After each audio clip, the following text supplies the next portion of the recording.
سامعین اور ناظرین کرام، السلام علیکم ورحمۃ اللہ وبرکاتہ۔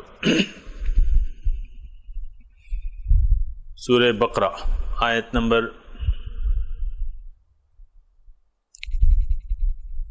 172 سے شروع کریں گے۔ اعوذ باللہ من الشیطان الرجیم، بسم اللہ الرحمن الرحیم۔ یا ایہا الذین آمنوا کلوا من طیبات ما رزقناکم واشکروا للہ ان کنتم ایاہ تعبدون۔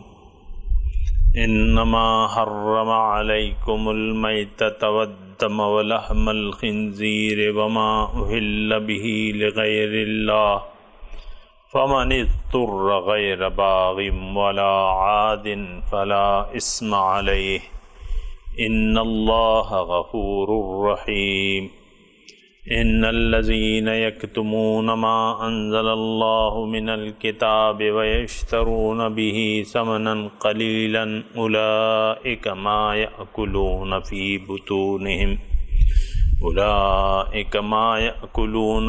بطونہم الا النار ولا یکلمہم اللہ یوم القیامۃ ولا یزکیہم ولہم عذاب علیم۔ اولئک الذین اشتروا الضلالۃ بالہدی والعذاب بالمغفرۃ فما اصبرہم علی النار۔ ذلک بأن اللہ نزل الکتاب بالحق وإن الذین اختلفوا فی الکتاب لفی شقاق بعید۔ یا ایہا الذین آمنوا، اے ایمان والو، کلو کھاؤ، من طیبات وہ پاک صاف، ما رزقناکم جو ہم نے تمہیں دیا ہے، واشکروا للہ ان کنتم ایاہ تعبدون اور اللہ کی نعمتوں کا شکریہ ادا کرو اگر تم اس کی بندگی کرنے والے ہو۔ انما حرم علیکم المیتۃ بے شک حرام کر دیا ہے اس نے تم پر مردار، یعنی جو اپنی موت مر جائے، وہ حلال جانور جو اپنی موت آپ مر جائے اور اسے ذبح نہ کیا گیا ہو، وہ حرام کر دیا ہے اللہ تعالیٰ نے۔ والدم اور خون بہتا ہوا، ولحم الخنزیر اور خنزیر کا گوشت، سور کا گوشت، وما اہل بہ لغیر اللہ اور وہ بھی تمام حلال جانور حرام ہیں جس کو ذبح کرتے وقت اللہ کے علاوہ کسی اور کا نام لے کے ذبح کیا جائے۔ فمن اضطر، پس اب کوئی حالت اضطرار میں ہے، یعنی اس کو ضرورت ہے کھانے کی، غیر باغن اور وہ مجبور ہے، کوئی اور کھانا ہے نہیں اور یہی کھانے ہیں جو حرام ہیں، تو وہ اس کو کھا سکتا ہے، لیکن غیر باغن یعنی بغاوت کرنے والا نہ ہو، یعنی حرام کو حلال نہ سمجھے، ولا عادن اور نہ حد سے تجاوز کرنے والا ہو، ایک چھٹانک کی ضرورت ہو تو وہ 1.25 چھٹانک کھا لے، ایک چھٹانک سے جان بچتی ہو تو وہ 1.25 چھٹانک کھا لے، یہ زیادتی نہیں کرے گا کھانے میں۔ فلا اسم علیہ، اگر ان شرائط کے تحت اس نے حالت اضطرار میں یہ حرام کھا لیا تو اس پر کوئی گناہ نہیں ہے۔ ان اللہ غفور الرحیم، کیونکہ بے شک اللہ تعالیٰ بخشنے والا مہربان ہے۔ ان الذین یکتمون، بے شک وہ لوگ جو چھپاتے ہیں، ما انزل اللہ جو اللہ نے نازل کیا ہے کتاب سے، وَيَشْتَرُونَ بِهِ ثَمَنًا قَلِيلًا اور لے لیتے ہیں اس کے بدلے حقیر مفاد، أُولَئِكَ مَا يَأْكُلُونَ فِي بُطُونِهِمْ إِلَّا النَّارِ، یہ وہ لوگ ہیں جو اپنے نہیں کھا رہے، نہیں ڈال رہے اپنے پیٹوں میں سوائے آگ کے، اور قیامت کے دن اللہ تعالیٰ ان سے بات بھی نہیں کرے گا، ولا یزکیہم، اور نہ ان کو پاک کرے گا گناہوں سے، وَلَهُمْ عَذَابٌ علیم، اور ان کے لیے دردناک عذاب ہے۔ اور یہ وہ لوگ ہیں جنہوں نے لے لی گمراہی ہدایت کے عوض، اور عذاب کو پسند کر لیا بخشش کے عوض۔ پس فما اصبرہم علی النار، کیا یہ لوگ صبر کر رہے ہیں آگ پر، یعنی آگ میں جلنے کو پسند کر رہے ہیں، اور کیسا یہ صبر ہے۔ اور یہ اس لیے بھی کہ اللہ تعالیٰ نے نازل کی ہے کتاب حق سے، اور وہ لوگ ان الذین اختلفوا فی الکتاب، جو لوگ اختلاف کرتے ہیں کتاب میں، لفی شقاق بعید، یہ ضد اور مخالفت پر اتر آئے ہیں اور دور دور کی ضد میں اڑے ہوئے ہیں۔ سامعین کرام، مضمون بنیادی طور پہ توحید کا ہے، اور وہی مضمون چل رہا ہے۔ آپ کو میں نے گزشتہ سبق میں بھی کہا تھا کہ توحید کے بعد پھر باری آتی ہے اللہ تعالیٰ کی بندگی کرنے کے طریقوں کی، اور اس میں سب سے پہلے ظاہر ہے کہ انسان کو خوراک کی ضرورت ہوتی ہے، تو خوراک میں حرام اور حلال اس کا خیال رکھنا اور اس کے طریقہ کار متعین کر دینا، اللہ تعالیٰ اس کی تفصیل کر رہا ہے۔ اور گزشتہ سبق میں ہمیں یہ بتایا گیا کہ اے لوگو، جو کچھ زمین میں حلال ہے وہ کھاؤ، لیکن شیطان کے نقش قدم کی پیروی نہ کرو۔ اس کا مطلب کیا ہے کہ تم اپنی خواہشات سے کسی چیز کو حرام یا حلال قرار نہ دو، یا میں نے جو چیز حرام کی ہے اس کو حلال نہ کرو، یا میں نے جو حرام کر دی ہے اس کو حلال نہ کرو۔ سامعین کرام، یہ شان نزول کے مطابق اگر ہم دیکھیں تو مشرکین کا تو اپنا ایک یعنی انہوں نے ایک اٹکل سے، ایک اپنے گمان سے کچھ چیزوں کو حرام کر دیا تھا اور کچھ چیزوں کو انہوں نے حلال کر دیا تھا۔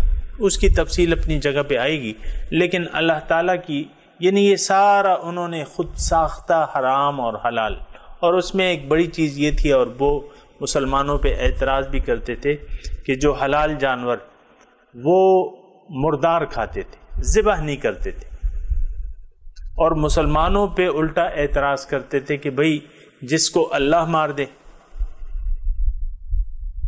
تو اس کو تو تم نہیں کھاتے ہو، اور جس کو تم مار دو تو اس کو تم کھاتے ہو، یہ کیسا تمہارا دین ہے؟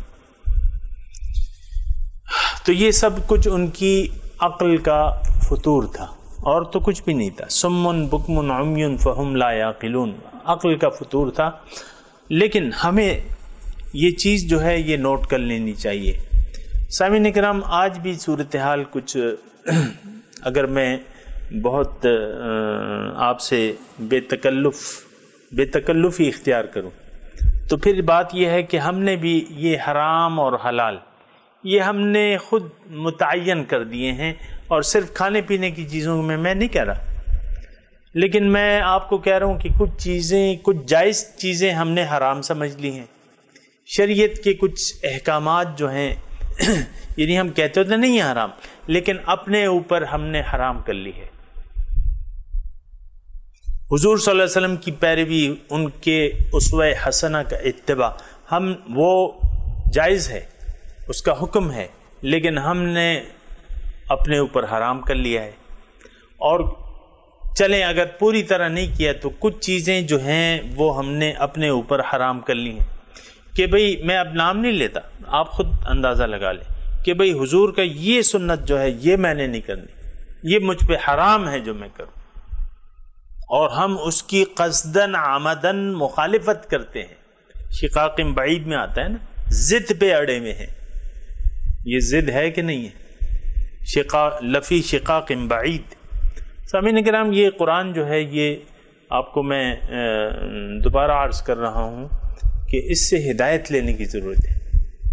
یہ قصوں اور واقعات کی کتاب نہیں ہے، اس سے ہدایت لینے کی ضرورت ہے، اور ضرورت یہ ہے کہ ہم دیکھیں کہ ہم کہاں پر کھڑے میں، تو آپ کو میں یہ کہہ رہا ہوں کہ بعض چیزیں جو ہیں ہم نے حلال چیزیں اپنے اوپر حرام کر دی ہیں اور حرام چیزیں اپنے اوپر حلال کر دی ہیں. مثال کے طور پہ میں آپ کو جو مثال دیتا ہوں وہ کیا ہے؟ وہ سود کی ہے.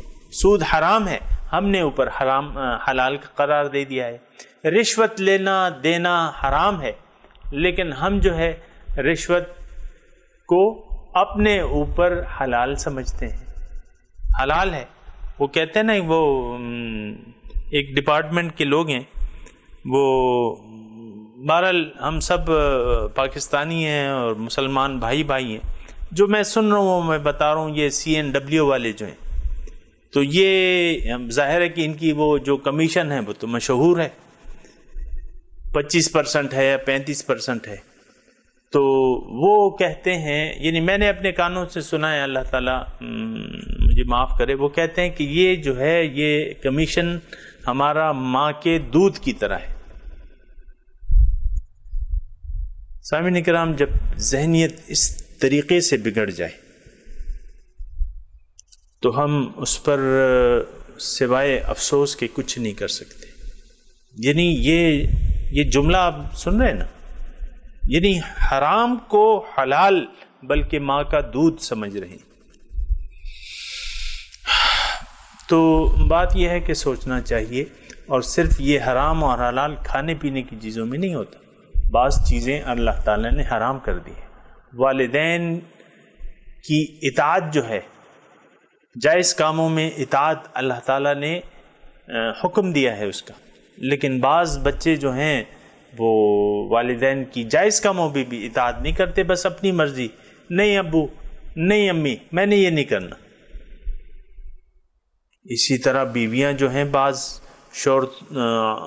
یعنی شوہروں کے جو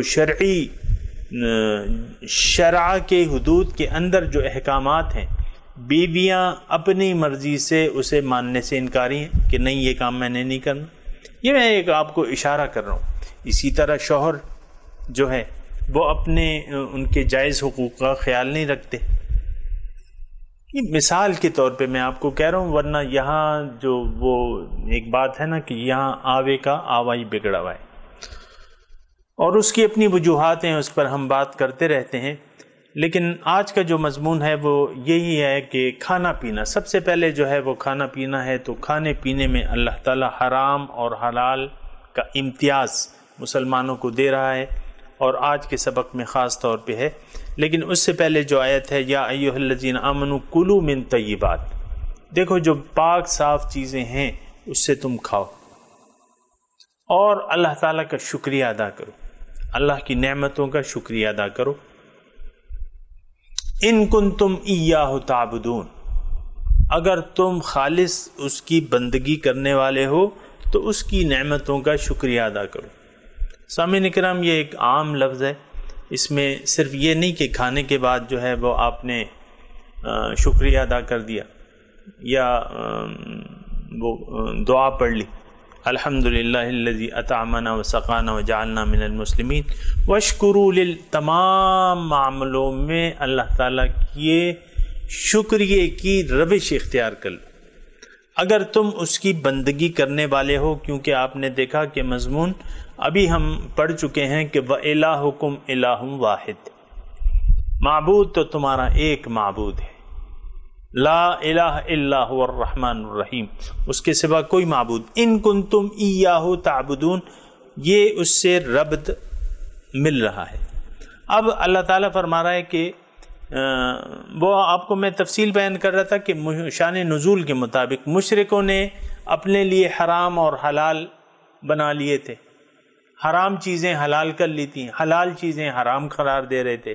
اسی طرح آپ دیکھیں کہ یہود میں شان نزول کے مطابق وہ لوگ اونٹ کا گوشت، اونٹ کی چربی یہ نہیں کھاتے تھے، حالانکہ اللہ تعالیٰ کہہ رہے کہ میں نے تو یہ حلال نہیں کی، حرام نہیں کی تھی، انہوں نے خود حرام کی ہیں.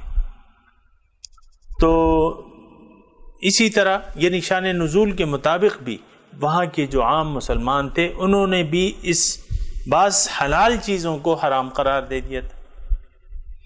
تو اللہ تعالیٰ یہاں پھر حرام کا امتیاز، حلال اور حرام کا امتیاز بتا رہا ہے. جو چیزیں بیان کر دی گئی حرام، اس کے علاوہ باقی حلال ہیں، یعنی حلال چیزوں کی فہرست زیادہ ہے، حرام چیزوں کی فہرست جو ہے وہ کم ہے۔ تو یہاں بیان ہو رہا ہے انما حرم علیکم المیتۃ، دیکھو حرام کر دیا گیا ہے تم پر مردار، یعنی جو حلال جانور اپنی موت آپ مر جائے اس کو مردار کہتے ہیں، وہ حرام ہے۔ اور ودم، اور خون بہتا ہوا، یعنی آپ جانور کو جب ذبح کر رہے ہیں اور اس وقت جو خون نکلے اس کو کھانا یا پینا جو ہے وہ حرام ہے۔ لیکن ذبح کے بعد اس میں مسئلہ یہ ہے کہ ذبح کے بعد اگر خون گوشت پر لگا ہوا ہو تو وہ پھر جائز ہے، اس کو کھانا جو ہے وہ ہمارے لیے حرام نہیں ہے، پاک ہے، یعنی گوشت پہ جو لگا ہوا خون ہے وہ ہم کھا سکتے ہیں۔ یا مثال کے طور پہ کلیجی ہے یا تلی ہے، یہ تمام تقریباً خون کی اقسام ہیں، جگر ہے، تو وہ کھانا جو ہے وہ جائز ہے۔ لیکن یہاں جو دم جو ہے، یہ جو ذبح کے وقت جو خون بہتا ہے نا، تو وہ حرام ہے۔ اور لحم خنزیر، سور کا گوشت، یہ حرام ہے۔ اب اس میں چون و چرا نہیں ہے کہ یہ کیوں حرام ہے یا کیوں، دیکھیں ایک بنیادی بات جو ہے وہ ذہن میں رکھیں، ایک عام طور پہ نیکی وہ ہے جو اللہ تعالیٰ کرنے کا حکم دے اور جس سے روک دے وہ برائی ہے۔ اسی طرح حرام اور حلال، یہ اس میں عقل نہیں چلانی چاہیے، جو اللہ تعالیٰ نے یہ اختیار بھی اسی کا ہے، حکم فرمانا اس کا اختیار ہے، اس پہ ہم نے بات کی بھی ہے۔ تو اس نے جو حکم دے دیا، بس جس کو کھانے کا حکم دیا وہ ہم کھائیں گے، جس سے منع کر دیا اس سے ہم باز آ جائیں گے۔ تو وما ولحم خنزیر، سور کا گوشت، وما احل بہ لغیر اللہ، اور وہ حلال جانور بھی حرام ہیں جن کو ذبح کرتے وقت اللہ کے نام کے علاوہ کسی اور نام سے پکارا جائے، یعنی بسم اللہ اللہ اکبر، یہ ہم کہتے ہیں نا ذبح کے وقت، تو آپ کسی بزرگ کا نام لے دیں مثال کے طور پہ، یا کسی امی ابا کا نام لے دیں، یا کوئی بھی، یا پیغمبر کا نام لے دیں، نہیں، وہ سب حرام ہو جاتے ہیں اللہ کے نام کے علاوہ ذبح کرتے وقت۔ میں آپ کو کلیئر الفاظ میں بات کہہ رہا ہوں کہ ذبح کرتے وقت اگر آپ نے اللہ کا نام اس پر نہ لیا، کسی اور کا لیا، تو پھر وہ حرام ہو جائے گا۔ اور بعض اس میں علماء کرام نے تشدد کی رائے اختیار کی ہے کہ بھئی آپ یہ بزرگوں کے نام پہ جو ایصال ثواب کرتے ہیں وہ بھی حرام ہے، ایسی بات نہیں ہے۔ لیکن ہم تو یعنی مثال کے طور پہ میں ایک مرغی ذبح کر رہا ہوں، اب یہ میں نے اپنے ایک دوست کے لیے وہ کی ہے، تو یہ تو اس کی پھر خاطر تواضع کے لیے ہے مثال کے طور پہ۔ اسی طرح میں نے کسی بزرگ کی روح پہ ایصال ثواب کرنا ہے، تو ٹھیک ہے، آپ کا وہ مقصد ایصال ثواب کا درست ہے، لیکن جب آپ اسے ذبح کریں گے تو اس وقت پھر آپ کو اللہ کا نام لینا ہوگا، اور پھر اس کے بعد آپ کی جو نیت ہے کہ بھئی اس قربانی کا ثواب جو ہے میں اس فلاں بزرگ کی روح کو بخشنا چاہتا ہوں، تو اللہ تعالیٰ سے آپ دعا کرتے ہیں تو وہ جائز ہے، اس میں تشدد مناسب نہیں ہے۔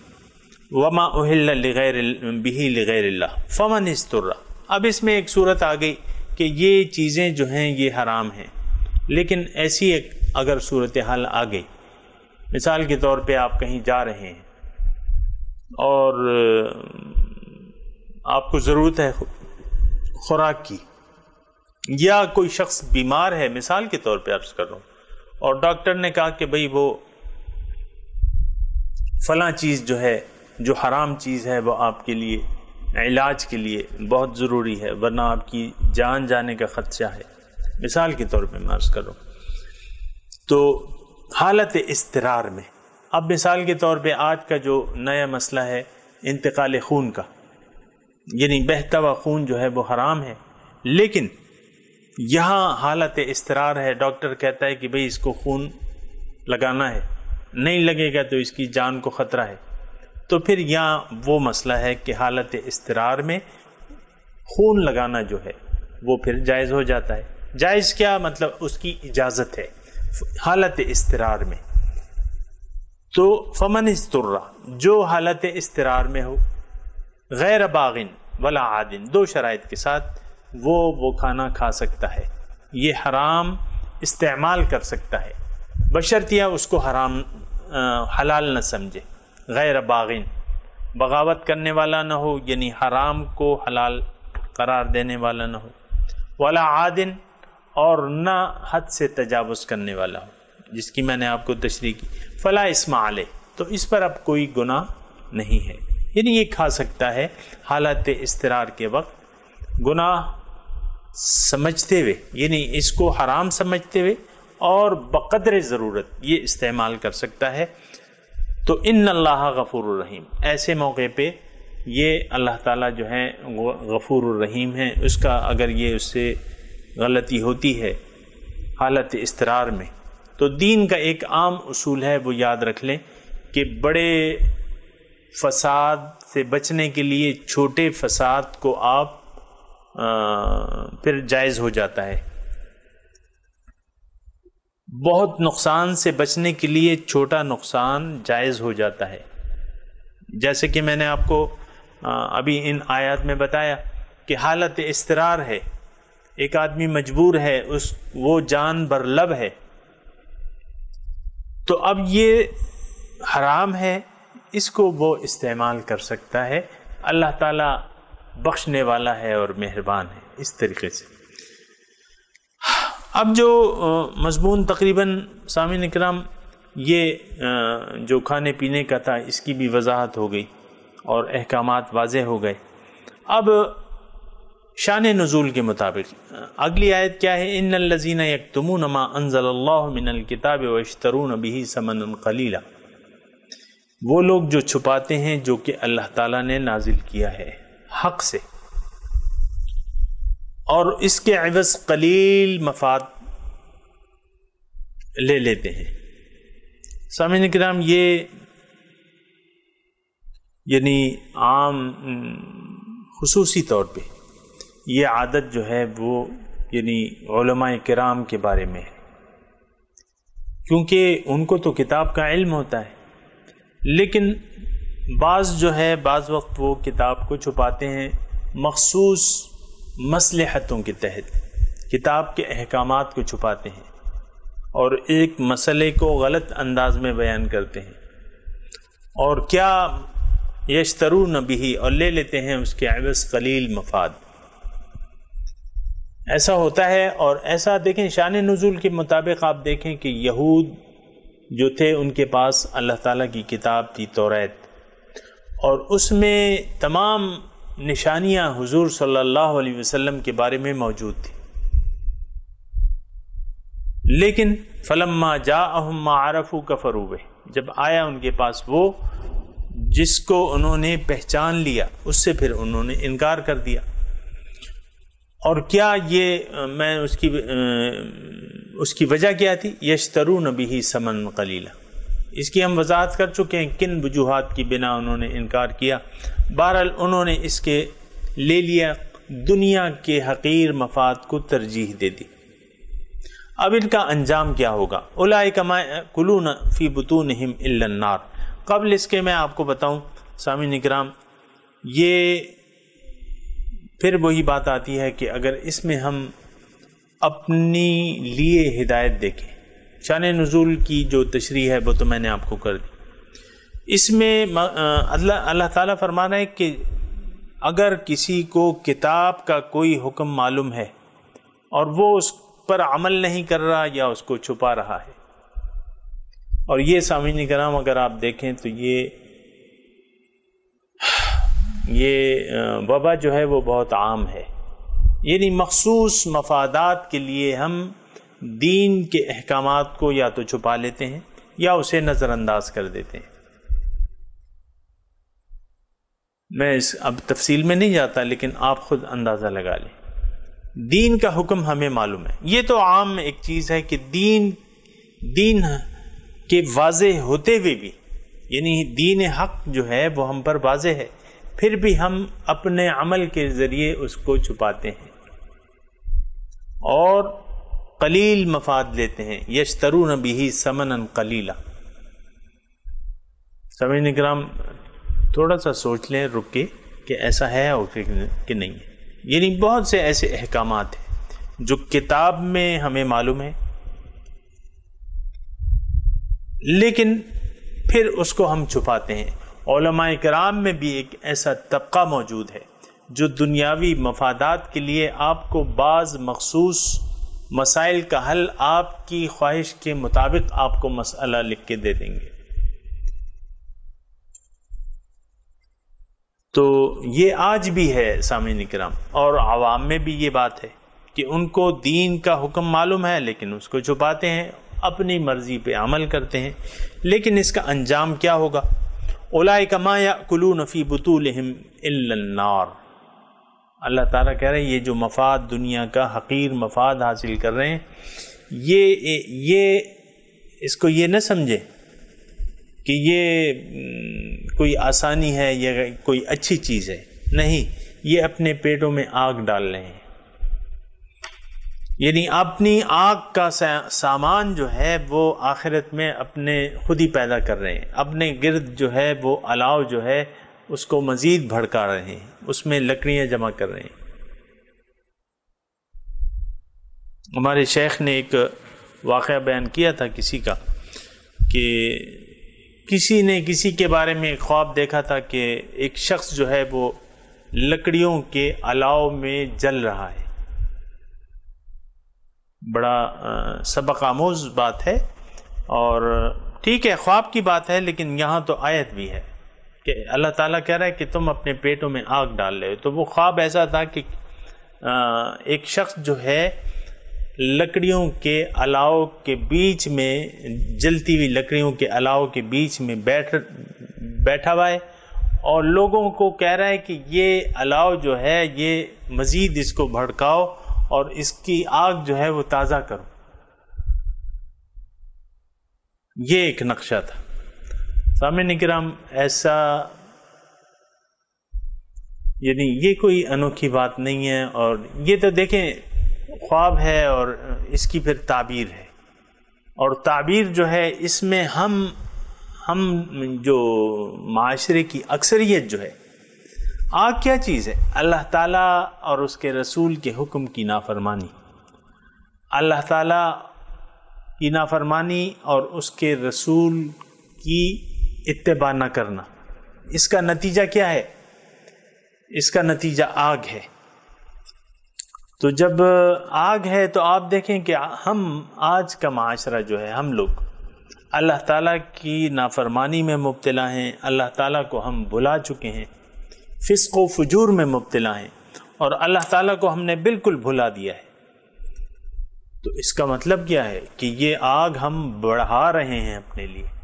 جتنا وقت گزر رہا ہے ہماری، یعنی غفلت میں جتنا بھی وقت گزر رہا ہے، اس کا نتیجہ کیا ہے کہ وہ آگ جو ہے وہ زیادہ ہو رہی ہے۔ ظاہر ہے کہ وہ نافرمانیاں تو بڑھتی چلی جاتی ہیں، حوث کم نہیں ہوتی، حرام کی طلب جو ہے وہ کم نہیں ہوتی، تو پھر یعنی آگ کے سوا اس کا کیا مطلب؟ یہ تو جنت تو نہیں ہے، جنت تو ہم نہیں کما رہے اپنے لیے، اللہ تعالیٰ اور اس کے رسول کو بھلا کے اپنے لیے ہم جنت تو میں جگہ نہیں بنا رہے۔ تو اولئک ما یأکلون فی بطونہم الا النار، ولا، دوسری بات، لا یکلمہم اللہ یوم القیامہ، اللہ تعالیٰ ان سے قیامت کے دن بات نہیں کرے گا۔ سامعین کرام بہت بڑی بدقسمتی ہے اور کہ ہمارا خالق جو ہے ہم سے روٹھا ہوا ہو قیامت کے دن، بہت بڑی بدبختی ہے۔ اور وہ تو بات چیت کا دن ہے، اللہ تعالیٰ سے بات چیت کا دن ہے، اللہ تعالیٰ کے دیدار کا دن ہے، حشر کا دن ہے، ان کی زیارت کا دن۔ ایسے یوم قیامت پہ لاکھوں سلام۔ بات سمجھ میں آ رہی ہے نا؟ حشر کا دن ہے، ان کی زیارت کا دن، ایسے یوم قیامت پہ لاکھوں سلام۔ تو حشر کا دن تو ملاقات کا دن ہے سامعین کرام، بات چیت کا دن ہے، وہ ملاقات کا دن ہے، اور مومن تو اسی سہارے جیتا ہے۔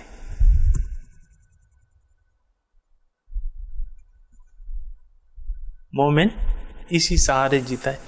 تو لا یکلمہم اللہ یوم القیامہ، اس دن اللہ تعالیٰ ان سے بات نہیں کرے گا۔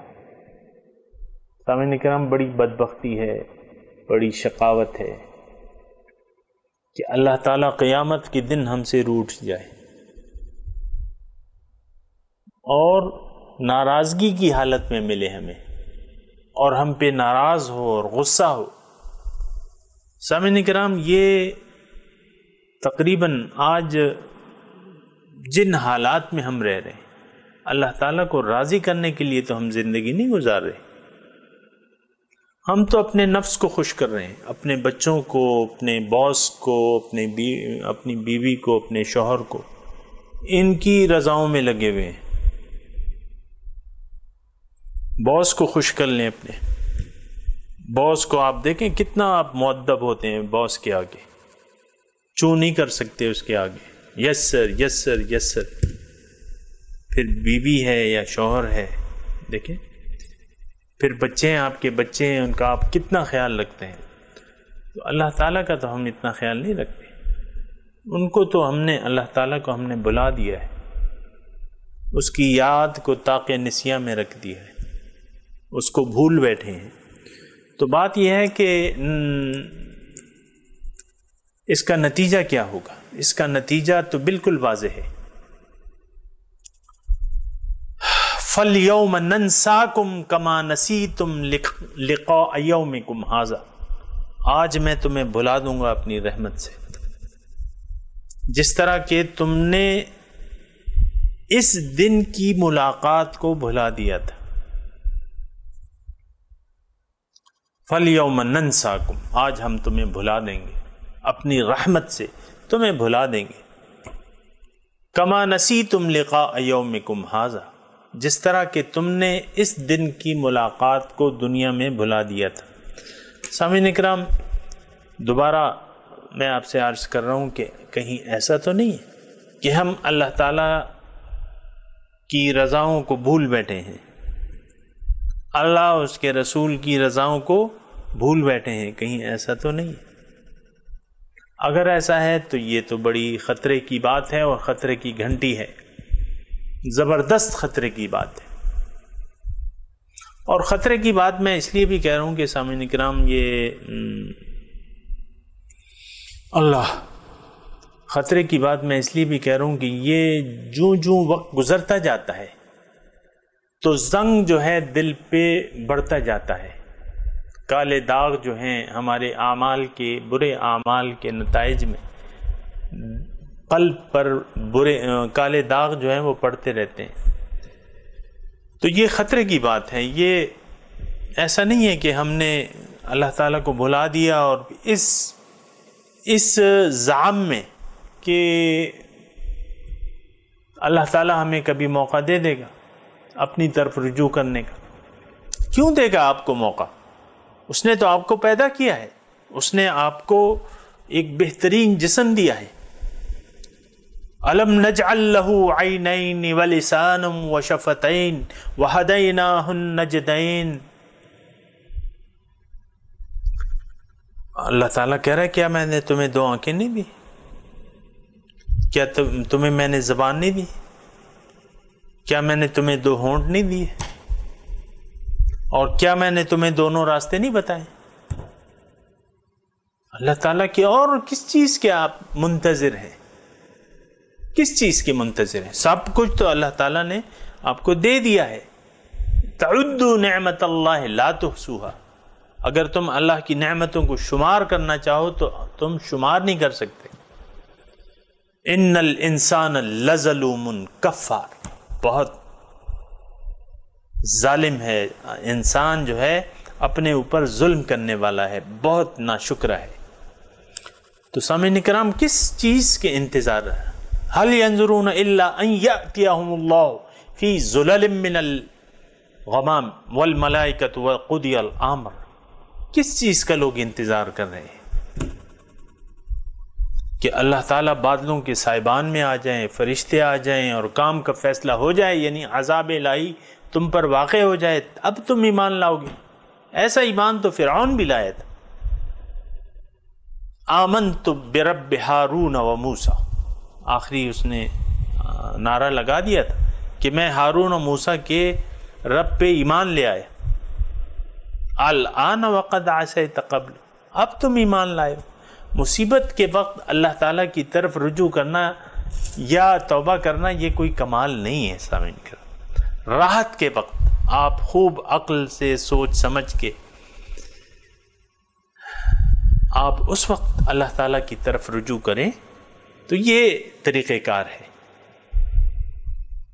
اور میں زیادہ تفصیل میں نہیں جاتا، لیکن یہ ہے کہ انتظار نہیں کرنا چاہیے آپ کو. میں یہ بتا دوں، ہم میں سے بعض لوگ ایسے ہیں، میں نے خود دیکھے ہیں، وہ انتظار میں ہوتے ہیں کسی کایا پلٹ کا، کسی انہونی بات کا، کہ کوئی آئے گا اور جو خضر آئے گا اور میرا ہاتھ پکڑ کے لے جائے گا. ایسا تو نہیں ہوگا. آپ کو اللہ تعالیٰ نے قرآن، سب سے بڑی نعمت جو ہے، عظیم ترین نعمت جو ہے، قرآن پاک کی دی ہوئی ہے. اس پر آپ سوچیں. افلا یتدبرون القرآن ام علی قلوب اقفالها، کیا یہ لوگ قرآن میں سوچتے نہیں، تدبر نہیں کرتے، یا ان کے دلوں پر تالے پڑے میں سوچتے نہیں؟ کسی نے تالے ڈال دیے؟ نہیں، تالے تو کسی نے آپ کو سوچنا ہے. وَلَقَدْ يَسَّرْنَا الْقُرْآنَ لِلذِّكْرِ فَهَلْ مِن مُدَّكِرٍ، ہم نے تو قرآن کو نصیحت کے لیے آسان بنا دیا ہے، بس ہے کوئی اس کو سوچے اور سمجھے. تو تمام نعمتیں، ہدایت کے حصول کی تمام نعمتیں حاضر ہیں. قرآن ہے، حدیث ہے، حضور کی ذات ہے، صالحین ہیں اور علماء حق ہیں، یہ تمام لوگ موجود ہیں.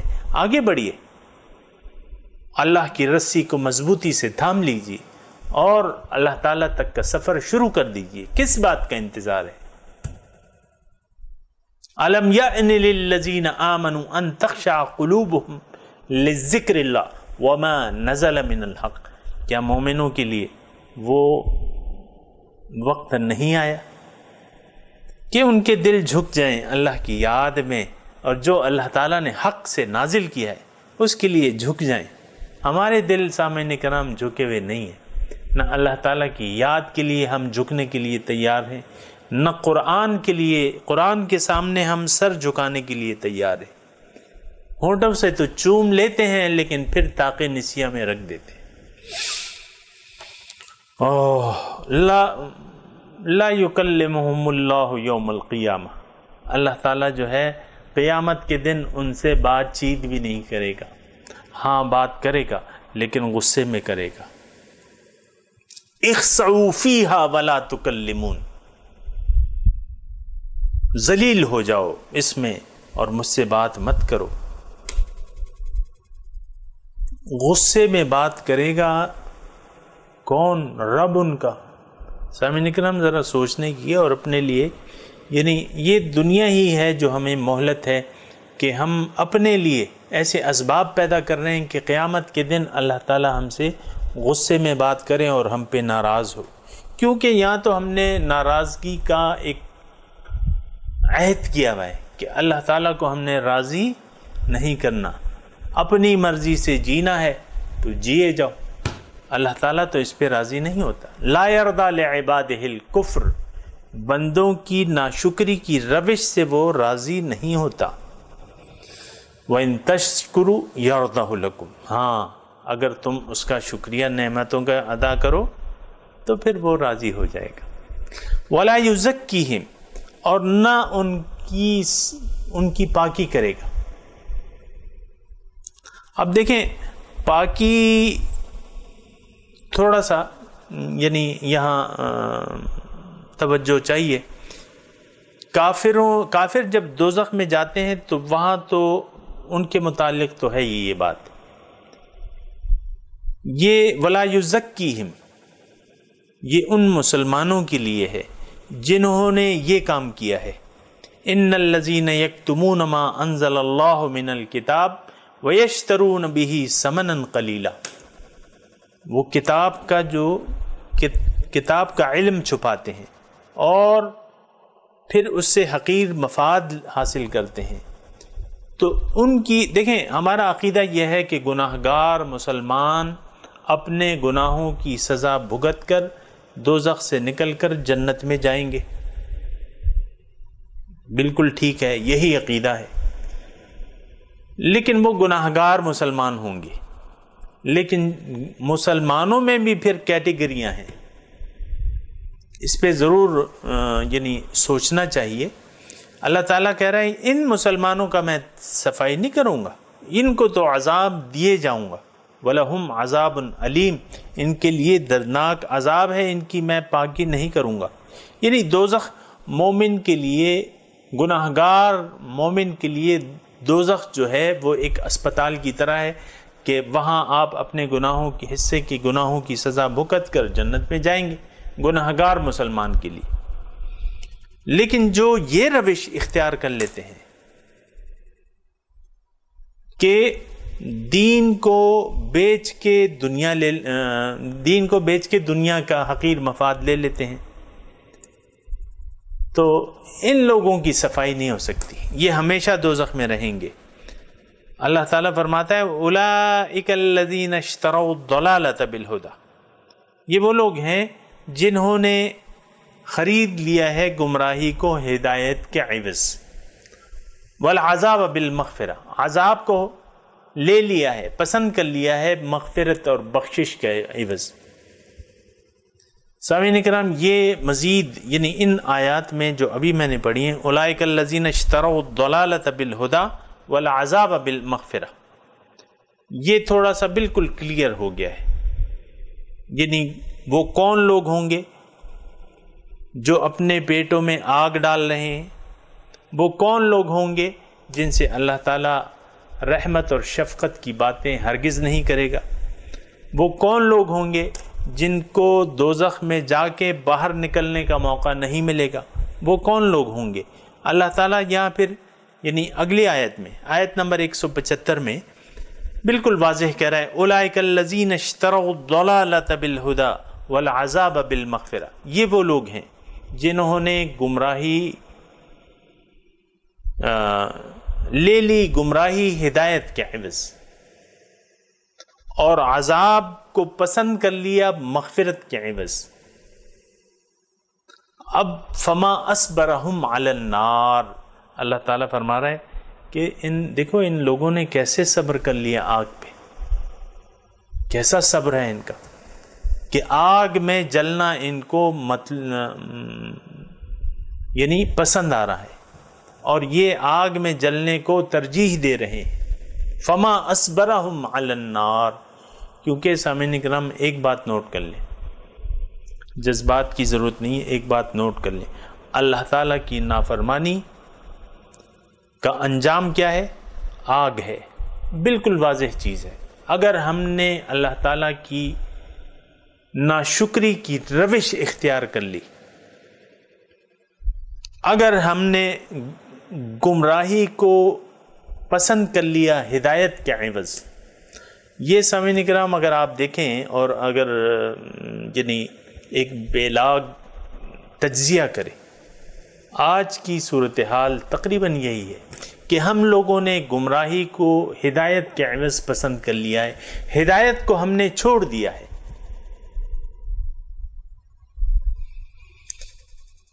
دیکھیں ہدایت کو چھوڑنا کیا مطلب؟ ہدایت کو میں یہ نہیں کہہ رہا کہ ہم کلمہ نہیں پڑھ رہے، میں یہ نہیں کہہ رہا کہ ہم نماز نہیں پڑھ رہے، میں یہ نہیں کہہ رہا کہ ہم روزے نہیں رکھ رہے، میں یہ نہیں کہہ رہا کہ ہم زکوٰۃ، میں یہ نہیں کہہ رہا کہ ہم چند اذکار نہیں کر رہے، یہ سب کچھ کر رہے ہیں، لیکن دین تو صرف یہ نہیں ہے، دین تو تمام آپ کے طرز زندگی پر محیط ہے، ایک سلیقہ ہے زندگی گزارنے کا۔ ایک حدیث کی میں آپ کو حدیث سناؤں، حضور فرماتے ہیں کہ من احب للہ وابغض للہ واعطى للہ ومنع للہ فقد استکمل الایمان۔ اب دیکھیں اس حدیث میں نہ نماز ہے، نہ روزہ ہے، نہ حج ہے، نہ زکوٰۃ ہے، ایک روش ہے زندگی گزارنے کی، ایک روش ہے، ایک سلیقہ ہے، ایک طریقہ ہے۔ من احب للہ، جس نے محبت کی اللہ کے واسطے، وابغض للہ، اور دشمنی رکھی اللہ کے واسطے، کسی سے بغض کیا، کسی سے عداوت رکھی اللہ کے لیے، وَأَعْطَى لِلَّهِ، اور دیا اللہ کے لیے، وَمَنَعَ لِلَّهِ، اور منع کیا، نہیں دیا اللہ کی رضا کے لیے، تو اس نے اپنے ایمان کو کامل کر لیا۔ اب من احب للہ، جس نے، یعنی اس کا مطلب یہ ہے وہی جو ہم نے ابھی سبق پڑھا ہے، وَالَّذِينَ آمَنُوا أَشَدُّ حُبًّا لِلَّهِ، ایمان والے جو ہیں وہ شدید محبت کرتے ہیں اللہ سے۔ اب ایک انسان کی، ایک مومن کی شدید محبت اللہ کے ساتھ ہوگی، اب باقی محبتیں اس کی محبت کے تابع ہیں، یعنی اب باقی چیزوں سے وہ اللہ کے لیے محبت کرے گا، اپنے لیے نہیں۔ ہم تو اپنے لیے محبتیں کرتے ہیں لوگوں سے، اپنے لیے، بھئی یہ شخص مجھے پسند ہے، جو ہمیں پسند ہو اس کے پاس اٹھتے ہیں، بیٹھتے ہیں، باتیں کرتے ہیں، گپ شپ لگاتے ہیں، چائے منگاتے ہیں، کھانے منگواتے ہیں۔ جو نہیں پسند ہو، جو طبیعت پہ نہیں ہو، اس سے نہیں کرتے۔ مومن کی یہ بات نہیں ہے، مومن تو اللہ کے لیے محبت کرتا ہے کسی سے، اور اللہ کے لیے کسی سے بغض رکھتا ہے، دیتا ہے اللہ کی رضا کے لیے، اللہ کی خوشی کے لیے، اور منع کرتا ہے، تو اس نے اپنے ایمان کو کامل کر لیا۔ سامعین کرام، یہ جو میں یہاں آیت آئی ہے نا، اولئک الذین اشتروا الضلالۃ بالہدی، انہوں نے گمراہی کو خرید لیا ہے ہدایت کے عوض۔ اب آپ آج معاشرے کو دیکھیں، ہم نے من حیث القوم گمراہی کو پسند کر لیا ہے ہدایت کے عوض۔ ہدایت ہم چھوڑ چکے ہیں، قرآن ہم چھوڑ چکے ہیں، رسول کو ہم چھوڑ چکے ہیں، من حیث القوم۔ اگر ایسا نہ ہوتا تو ہماری اور آپ کی یہ حالت نہیں ہوتی۔ آج کل تو ہم اللہ کے عذاب میں گرفتار ہیں، اللہ کے غضب میں، غیظ و غضب میں گرفتار ہیں، اللہ کی لعنت ہے ایسے مسلمانوں پر۔ ظاہر ہے وہ یہ کوئی ایسی بات نہیں ہے۔ ان الذین یکتمون ما انزلنا من البینات والہدی من بعد ما بیناہ فی الکتاب اولئک یلعنہم اللہ ویلعنہم اللاعنون۔ تو قرآن کی بات ہے، میں اپنی طرف سے تو نہیں کہہ رہا۔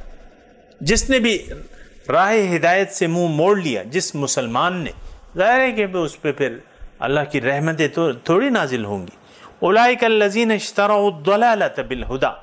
سامعین اکرام، اچھی طرح ان الفاظ کو دیکھیں، ایسا تو نہیں ہے کہ ہم نے ہدایت کو نظر انداز کر کے گمراہی کو خرید لیا ہے۔ اب گمراہی کیا ہے؟ بس من چاہی زندگی پر عمل کرنا۔ بھائی وہ آپ کو میں نے ایک وہ بتایا تھا نا کہ مائی لائف اور مائی اسٹائل، وہ اشتہار میں بھی آتا ہے نا، میں من کی سنتا ہوں، میں من کی سنتی ہوں۔ تو یہ جو ہے یہ گمراہی ہے، من کی سننا یہ گمراہی ہے۔ ارأیت من اتخذ ہواہ الہ، کیا دیکھا ہے تم نے اس شخص کو جس نے اپنی خواہشات کو اپنا خدا بنا لیا ہے؟ تو یہ تو گمراہی ہے۔ تو دیکھیں یہ تھوڑا سا اگر آپ ٹھہر کے اور یہاں قرآن کے ٹیکسٹ کو بھی دیکھیں کہ اللہ تعالیٰ ان لوگوں سے قیامت کے دن بات نہیں کرے گا، ان کا تزکیہ بھی نہیں کرے گا، ان کی صفائی بھی، یعنی دوزخ کے اندر ان کے گناہ جو ہیں وہ دھلیں گے نہیں، یہ پڑے رہیں گے دوزخ میں، ان کے لیے دردناک عذاب ہے۔ کون لوگ؟ جنہوں نے گمراہی کو لے لیا ہدایت کے عوض۔ سامعین کرام، آج ہم لوگ سچی بات یہ ہے کہ قرآن کو چھوڑ چکے ہیں، ہدایت کو ہم چھوڑ چکے ہیں۔ ہدایت کے طالب تو نہیں ہیں، ہم تو نفسانی خواہشات کے طالب ہیں، معاشرے کو دیکھ رہے ہیں اور پیسے کی دوڑ ہے، دنیا کی دوڑ ہے، اچھے سے اچھا، بھئی اس نے اتنے کارخانے بنا لیے، میں نے کچھ بھی نہیں کیا، اس کی اتنی آمدنی ہے اس کی۔ یہ بس مطلب یہ ہے کہ زینتم و تفاخر بین الناس، وہ آیت ہے نا، تو والعذاب بالمغفرہ۔ اب دیکھیں کوئی بھی یعنی یہ نہیں کہتا کہ بھئی مجھے بخشش نہیں چاہیے، عذاب کے بدلے مجھے بخشش نہیں چاہیے، لیکن یہ سامعین کرام یہ ایک روش ہوتی ہے، اور روش کیا ہے؟ اشتروا الضلالۃ بالہدی۔ بس یہ ایک روش ہے کہ آپ نے ہدایت کو چھوڑ دیا، آپ نے اللہ کی آواز نہیں سنی، آپ نے پیغمبر کی آواز نہیں سنی، آپ نے اہل حق کی آواز نہیں سنی۔ آج تو پیغمبر کی آواز آپ کو ہے اہل حق سنائیں گے، علماء حق سنائیں گے، آپ نے اس کو بھی نہیں سنی، جلدی سے چینل بدل لیا اور گانے لگا لیے۔ تو اشتروا اولئک الذین اشتروا الضلالۃ بالہدی، یہ وہ لوگ ہیں جنہوں نے ہدایت کے عوض گمراہی کو پسند کر لیا، والعذاب بالمغفرہ، اور اب نتیجہ کیا ہوا کہ بخشش تو رہ گئی اب، اور عذاب کے یہ مستحق ہو گئے۔ اب فما اصبرہم علی النار، اب انہوں نے یعنی جانتے بوجھتے آگ کو پسند کر لیا، اور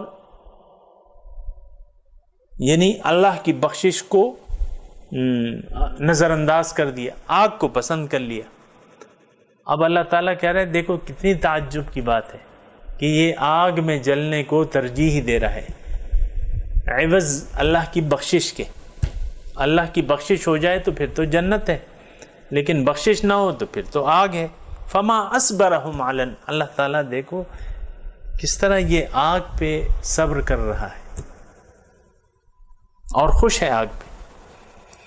تو اللہ تعالیٰ فرما رہا ہے ذالک بأن اللہ نزل الکتاب بالحق، یہ اس لیے ہے، یعنی یہ کیوں ہوا ہے، یعنی ان لوگوں کا یہ حال کیوں ہوا، یہ اس لیے، یعنی اللہ تعالیٰ تو اپنے بندوں پر بڑا شفیق و مہربان ہے، تو ایسا کیوں ہو گیا؟ انہوں نے خود اپنے آپ کو اس بدلے کا مستحق کر لیا اور صبر کر لیا آگ پہ۔ اور یہ بِأَنَّ اللَّهَ نَزَّلَ الْكِتَابَ بِالْحَقِّ، یہ اس لیے کہ اللہ تعالیٰ نے کتاب حق پہ نازل کی ہے، اور جب حق پہ نازل کیا ہے تو اس کے پھر کچھ اصول ہیں، ہدایت کے کچھ اصول ہیں، اللہ کی رحمت کے کچھ اصول ہیں، اللہ تعالیٰ کی بخشش کے کچھ اصول ہیں۔ تو جو ان کو نظر انداز کر دے تو پھر تو اس کو یعنی اللہ تعالیٰ کی رحمت سے دور ہونا پڑے گا۔ وَإِنَّ الَّذِينَ اخْتَلَفُوا فِي الْكِتَابِ لَفِي شِقَاقٍ بَعِيدٍ، اور وہ لوگ جنہوں نے اختلاف کیا کتاب میں، یعنی اختلاف کتاب میں کیا ہے کہ آپ کو کتاب ایک حکم دے رہی ہے، آپ اس سے اختلاف کر رہے ہیں، یہ اتنی کوئی مشکل بات نہیں ہے سمجھنے کے لیے۔ کتاب آپ کو کچھ حکم دے رہی ہے کوئی بھی چیز کا، آپ اس پہ عمل نہیں کر رہے۔ مثال کے طور پہ میں آپ کو جو مثال دیتا ہوں سمجھانے کے لیے، سود کی ہے۔ اللہ تعالیٰ نے سود کو حرام قرار دے دیا، آپ نے اختلاف کیا کہ نہیں یہ سود تو میرے لیے بہتر ہے، ان الذین اختلفوا فی الکتاب، جنہوں نے کتاب میں اختلاف کیا، لفی شقاق بعید، وہ اب ضد پہ ہیں۔ شقاق ضد، ہٹ درمی، مخالفت، بہت دور کی مخالفت میں پڑ گئے۔ اس کا مطلب یہ ہے کہ کتاب میں تو کوئی شک ہی نہیں ہے۔ اگر آپ اس میں شک کریں گے اور اگر آپ اس میں اختلاف، عملاً اختلاف ظاہر کریں گے، تو پھر تو یہ ضد ہو گئی، آپ کی ضد ہے، تو پھر ضد کا تو کوئی علاج نہیں ہے، اور اس کی پھر ایک ہی جزا ہے کہ تسلا نارن حامیہ، بھڑکتی ہوئی آگ میں اس کو ڈالا جائے گا۔ وآخر دعوانا ان الحمد للہ رب العالمین، والسلام علیکم ورحمۃ اللہ وبرکاتہ۔